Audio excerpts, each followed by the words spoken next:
What's the key, Coach, in stopping a team that runs their quarterback 20, 30 times a game? Well, it's tough. They they do a really good job with that, and they have their whole offensive line back. So we're going to have some issues. We have to load the box up a little bit, bring a extra safety down in, and try to account for him. In terms of technique, it seems like when they're at their best, a lot of times it's just like they're building a wall, lean on it, take their 3 and 4 and go on. Are there technique changes that you try to make to counteract that? No, we'll try to penetrate gaps, get up the field more, try to get in the backfield. We've had success with that the last few years with negative plays. But the quarterbacks do a really good job. They're patient, and then when they find their seam, they'll go. I think Delton obviously runs a little better than Thompson, so we have to be ready for that. This would seem to be a tough matchup for Giovanni Stewart, his size. Maybe some of the double tight end stuff you'll see Texas or Oklahoma also. But is this a tough matchup with his size for the quarterback power stuff? Yeah, it is. It is. And so Shea and Exery will be called upon more, maybe a little more 4-down stuff as well. So yeah, we have to do a good job of mixing that up. And then when we do use him coming off edges and maybe blowing through gaps, that kind of stuff.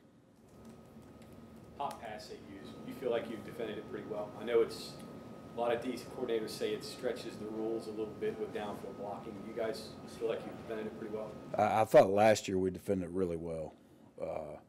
And you have to pick and choose.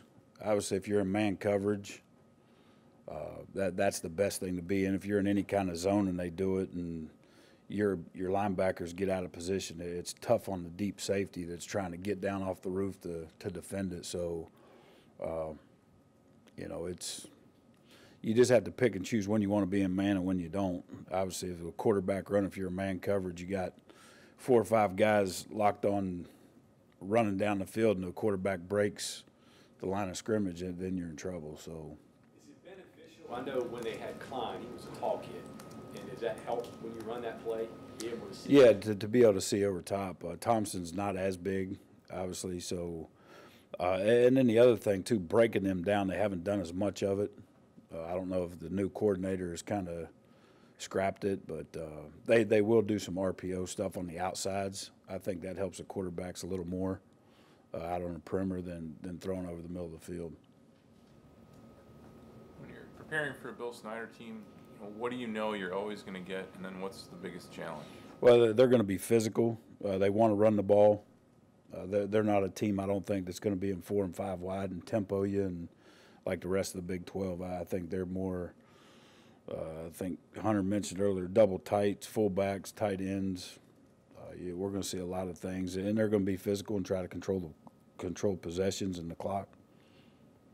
You had mentioned that you told Shea that the Youngstown game wasn't any type of punishment, but a way to get Giovanni in there. But how has Shea responded the last week? Really well. He's had a good few days of practice, and he's ready to go. So I wouldn't hesitate at all to put him in.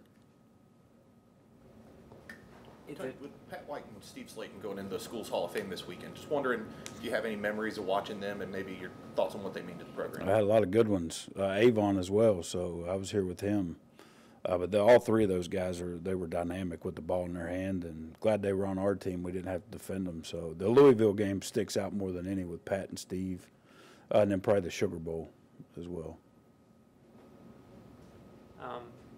Is it beneficial catching these guys on the front end of the conference schedule versus playing 4 spread teams, then going to K-State for a week, and then back into the spread attack? Yeah, it does. And if you really look at Youngstown, a lot of the stuff Youngstown was doing, run game-wise, is a lot what K-State.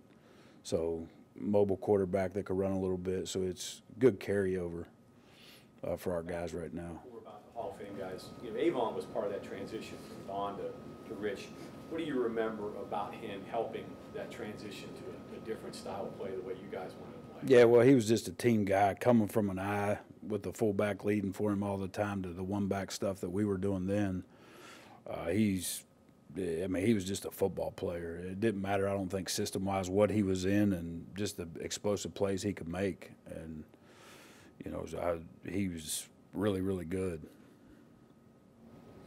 A lot of Kenny Bigelow's teammates really just rave about his attitude and how hungry he is pretty much every time he's on the field. How much has that helped your defense, and how much of a trickle-down effect have you seen that across your entire Yeah, it's helped a lot. Just getting a mature guy in that's played football and he's on his last chance. This is it for him, and he's put a lot of work in to get to this point. And I think it's helped that room so much. And not only the D-line, but the linebackers, the safeties, the corners. But he's just such a positive guy, and comes to practice, comes to work every day, works his tail off in the weight room. So he's a great teammate, and glad that we have him right now. Philosophically, is Kansas State similar to Tennessee and Youngstown State in the way they generally go about approaching offensive football? Yeah, they're going to run the ball first and try to take shots, get you one-on-one outside and double moves and different things like that. A lot of the stuff that we've been preparing for, just totally different than the rest of the Big 12, really. They had a really good fullback who I guess moved along with his dad. Mm-hmm. I don't think one has a carrier or touch so far, and I haven't seen one very often. Yeah, they're using their tight ends more, and then they're also using two tailbacks. They went to that this past week. So, we're going to be ready for a little bit of all that with both tailbacks in the game. And they've ran some counter stuff. They'll still break out option every once in a while. They'll do some different things with them. So, Scott, your roster, I guess, is better situated than preview those looks. yeah, you're talking what we. Your scout offense against your defense. Mm-hmm. Tight ends, fullbacks, 7. Yeah, we have Bees Jack and Beal, and we have Drummond, Joe Thomas. So we got a lot of guys that are able to help us and give us great looks. So it's been good. We may be short on wideouts once we get into the rest of the Big 12 schedule, but fullbacks and tight ends were pretty good right now with a lot of bodies. Yeah. How much pressure is on your linebackers to make the right call playing a team like K-State? Yeah, a bunch. And if you look back at last year, that was probably David Long probably played his best game as a Mountaineer last year at their place. He was all over the field, and Al played well. Tonkery played well. So we put a lot on those three last year, and they got it done. It scares me a little bit going into this game with inexperience at our Sam linebacker. Tonkery and David, they know what to expect, but those Sam linebackers, they're in for a whole nother they haven't seen this kind of offense and the downhill run game that we're going to get, and with the extra hat with running their quarterback so much. So how important then does Drayvon become against an offense like that at the Spurs level? Yeah, very important, and Toyas as well, Bandit. We have to use all those guys down in the box, and which is going to put a little more pressure on our corners, which is going to put a little more pressure on Kenny back at free. So we have to play assignment football. This is just like playing an option team. You have to make sure you do your job, because if you don't, they're going to kill you a quarterback run. In terms of bringing a junior college guy along, could there have been a better scenario than getting Keith a bunch of snaps and then having an off week to reinforce and see him more on? Yeah, Keith is obviously we're pretty high on him after the Youngstown game. We gave him player of the game. He's had a good week and a half of practice getting ready. I think his confidence is up right now. And to get to go against Marcus every day in practice, and David and Gary and TJ, I think it's really helped him. And, he's getting better and better as every day goes on. So we like where he's at. We think he's going to be a big part of what we do from here on out. And all four of those guys are going to play and play a bunch. So is it almost like coaching two defenses to play Kansas State one week and Texas Tech the following week? And yeah. How difficult is that transition from one to the other? It's difficult, and I would much rather play K-State now than 2 weeks from now. So just because we haven't seen that 4 and 5 wide stuff that we're about to run into the gauntlet here in the Big 12, but right now is the best time to play K-State. Coming off of what we've already seen, what we prepared for the last few weeks, and then going into this week, it's an easy transition. If we would have played Texas Tech before them, then I think it would have been a little more difficult. What's the toughest part of being a coordinator, just in general, not this game, just every game? Pressure, no sleep, a lot of different things. I wish I could lose some weight, but that doesn't happen. I think, hell, I don't know what it is, but no, it's just there's obviously good and bad with it. The bad part is when they don't play well, you take full responsibility on you, and it's, you know, the good is when they execute the game plan, and obviously when we win. So, you know, I've done this a long time. It's my 23rd year and 18 at this level, and there's a whole new, I guess, well, once you get to being a coordinator calling it there's a whole new level of pressure. I know what those guys have been through now, and, you know, it's year 5, so you're getting used to it now. Dana was saying there's more similarities between these teams than you might think on the surface. To what extent do you see that? Well, I just think the physical part of it, you know, obviously 2 years ago we ran the ball a bunch. You know, we controlled the clock a bunch. We weren't as wide open. So I think that part of it. I think our discipline is much better. And, you know, K-State is a team that's not going to kill themselves and not make a lot of mistakes. Get back to the game 2 years ago. You beat them 17-16 when the kid missed a field goal.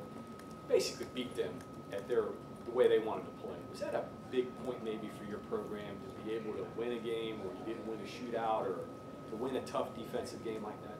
Yeah, because if I'm not mistaken, I think they'd won 4 straight and beat us with. Yeah, and we did that with, you know, just like what we talked about. We ran the ball. We were patient. We had some big plays on special teams that day. You know, we didn't have a lot of penalties. Played smart at times. Synergy maybe with all 3 units? Yeah, I think that was really good. And at that year, obviously, we were clicking early. That was the year we won 10 games. And our first win over that team, I mean, that was a big victory for us that day. And I thought, you know, gave us a little springboard in the rest of the year, gave us some momentum. And last year's game was, yeah, I just watched the first 5 possessions of that game started on our side of the 50. So, and they got 3 points. So if we can do that again this week, I'll be really happy. They, you mentioned their line. They've given up a bunch of sacks already, which is not surprising. Better quarterback, too. How much attention have you given that? And relative to your Sam, does that factor into playing time? Well, I think a little bit of that plays into they got down in both the first 2 games. They were down double digits and had to start throwing the ball, went to a little more 10 personnel. Then Mississippi State got up on a big, same thing.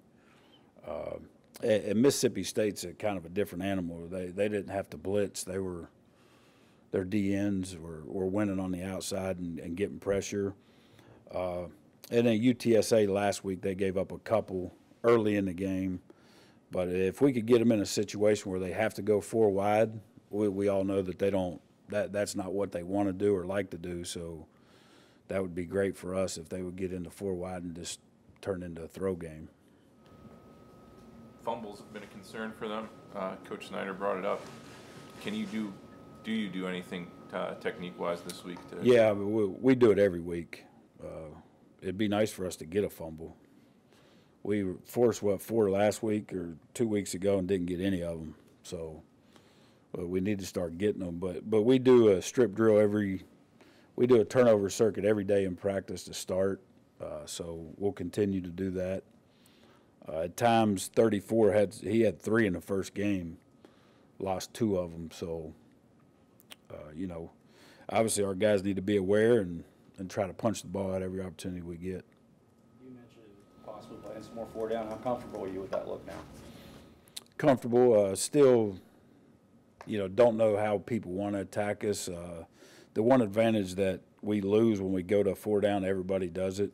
So teams are used to it. It's really not a big surprise for them. When we get in our stuff, it's different for people. So we'll kind of see how the game flows, see what we need to do if we're struggling against the run. That's going to be my first go-to is to get an extra big guy in and see what happens. Okay, thanks, Coach.